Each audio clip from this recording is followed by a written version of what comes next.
বন্ধুরা, কাকড়া হলো এমন একটি প্রাণী যাদের শরীরে 10টি পা থাকে আর এদের শরীর খোলস দ্বারা আবৃত থাকে, যেটা দেখতে একেবারে মেটালের মতো মনে হয়। এদের দুটি বাহুতে ভয়ঙ্কর চিমটা বা পাঞ্জা থাকে, যেটা যে কোনো মজবুত জিনিসকে কেটে দুটুকরো করতে পারে। বিশ্বের সমস্ত মহাসাগরেই কাকড়ার দেখা পাওয়া যায়, কিন্তু এদের কিছু প্রজাতি রয়েছে যারা উষ্ণমণ্ডলীয় এলাকায় স্বচ্ছ পানি এবং মাটিতে থাকতে ভালোবাসে। কাকড়াদেরকে বেশিরভাগ সময় বৃষ্টির মৌসুমে ঘাসের ময়দানে এবং রাস্তা পারাপারের সময় দেখা যায়। এদের বাসস্থান এমন একটি জায়গায় থাকে যে জায়গাটি ভীষণ নমনীয় হয়, আর সেখানে এরা গর্ত করে বসবাস করে।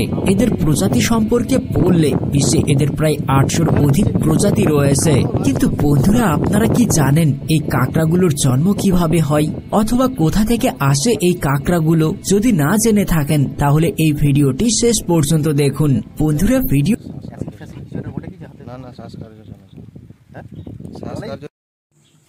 শর্ট করে ছেড়ে যাবে,